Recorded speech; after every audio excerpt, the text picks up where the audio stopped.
Client SMS or text also help remind your invitees to make sure that they attend the meeting, so you don't have a lot of dropouts. How do we set these up?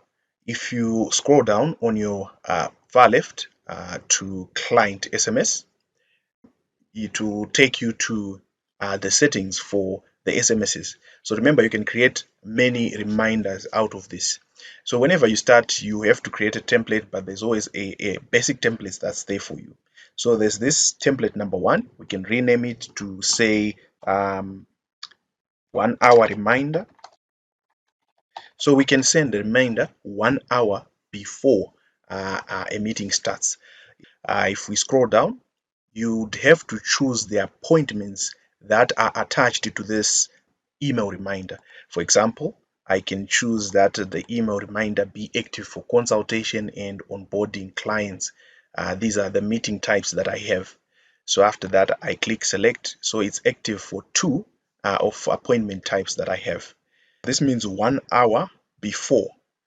We can change it to 2 hours, or we can actually put minutes. So it can be 45 minutes before, or anything like that. But in this case, we want it to be 1 hour before a meeting starts. Also, you can choose the date format when the information is sent. Usually, it's good to put a date format that people really can read. For example, you choose this one. You notice that it changes here. You can also put the business name or take it out. If you take it out, you'll see in a moment that will disappear. You can turn off where it says appointment reminder or appointment type. But in this case, I wanted these active. You can also put additional information on this. After putting things like location, phone number, you can actually put your phone number so that when someone receives a text, it shows your phone number. But there is an option to put a custom message here. I really encourage that you put a few characters while sending text so that it's not too long.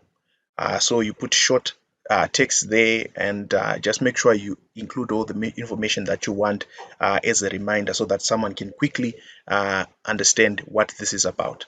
So once you do that, then you've set up a template that is being used for two of these meetings that I chose.